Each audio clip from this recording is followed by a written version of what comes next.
ಅನ್ನೋದು ವಿನಿಮಯ ಮಾಡ್ಕೊಳ್ಳೋ ಅಂತ ಒಂದು ಚಿಹ್ನೆ.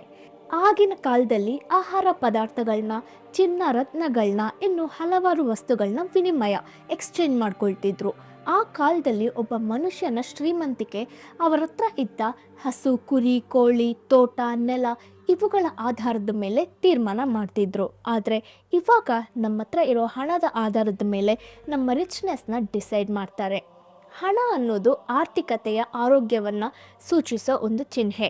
ನಮ್ಮ ದೇಹದಲ್ಲಿ ಬ್ಲಡ್ ಫ್ರೀಯಾಗಿ ಸರ್ಕ್ಯುಲೇಟ್ ಆಗೋವಾಗ ನಾವು ಆರೋಗ್ಯವಾಗಿದ್ದೀವಿ ಅಂತ ಅರ್ಥ.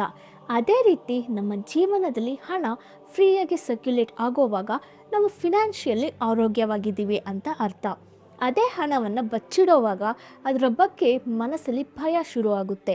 ಹಾಗಿರೋವಾಗ ಅದು ಆರ್ಥಿಕ ಅನಾರೋಗ್ಯವನ್ನು ಸೂಚಿಸುತ್ತೆ. ನಾವು ಆರ್ಥಿಕವಾಗಿ, ಮಾನಸಿಕವಾಗಿ, ಸ್ಪಿರಿಚುಯಲಿ ಬೆಳೆಯೋಕ್ಕೆ, ಖುಷಿಯಾಗಿ ಬದುಕೋಕ್ಕೆ ಒಂದು ರಾಜತಂತ್ರ ಇದೆ. ಅದೇನೆಂದರೆ ನಮ್ಮ ಸಬ್ಕಾನ್ಷಿಯಸ್ ಮೈಂಡ್ನ ಪವರ್ನ ಉಪಯೋಗಿಸೋ ನಾಲೆಡ್ಜ್. ಈ ನಾಲೆಡ್ಜ್ನ ಯೂಸ್ ಮಾಡೋಕ್ಕೆ ಗೊತ್ತಿರೋರಿಗೆ ಯಾವ ರೀತಿಯ ನೆಗೆಟಿವ್ ಸಿಚುಯೇಷನ್ ಇದ್ರೂ ಹಣ ಯಾವುದೋ ಒಂದು ರೂಪದಲ್ಲಿ ತನ್ನನ್ನು ಬಂದು ಸೇರುತ್ತೆ ಅನ್ನೋ ನಂಬಿಕೆ ಇರುತ್ತೆ.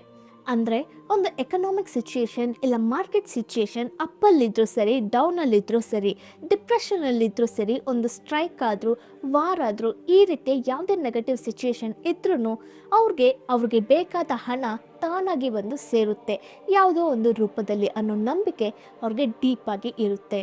ಯಾಕಂದರೆ ಅವರು ಐಡಿಯಾ ಆಫ್ ವೆಲ್ತ್ನ ಅವರ ಸಬ್ಕಾನ್ಷಿಯಸ್ ಮೈಂಡ್ಗೆ ತಗೊಂಡೋಗಿ ಸೇರಿಸ್ಬಿಟ್ರು, ಕನ್ವೆ ಮಾಡಿಬಿಟ್ರು, ಒಪ್ಕೊಳ್ಳೋ ಹಾಗೆ ಮಾಡಿಬಿಟ್ರು. ಹೇಗೆ ಅಂದರೆ ಹಣ ಅನ್ನೋದು ಅವರ ಲೈಫ್ ಮೊತ್ತ ಯಾವುದೋ ಒಂದು ರೂಪದಲ್ಲಿ ತಮಗೆ ಬೇಕಾದಾಗೆಲ್ಲ ತಾನಾಗೆ ಬಂದು ಸೇರುತ್ತೆ ಅನ್ನೋ ಐಡಿಯಾನ ಸಬ್ಕಾನ್ಷಿಯಸ್ ಮೈಂಡ್ಗೆ ಕನ್ವಿನ್ಸ್ ಮಾಡಿದ್ದಾರೆ. ಅದರಿಂದ ಫ್ಯೂಚರಲ್ಲಿ ಒಂದು ವೇಳೆ ಗೌರ್ಮೆಂಟೇ ಫಿನಾನ್ಷಿಯಲಿ ಕೊಲಾಪ್ಸ್ ಆದರೂ ಸರಿ, ಅವ್ರಿಗೆ ಬೇಕಾದ ಹಣನ ಹೇಗಾದರೂ ಅಟ್ರ್ಯಾಕ್ಟ್ ಮಾಡೋಕ್ಕಾಗುತ್ತೆ.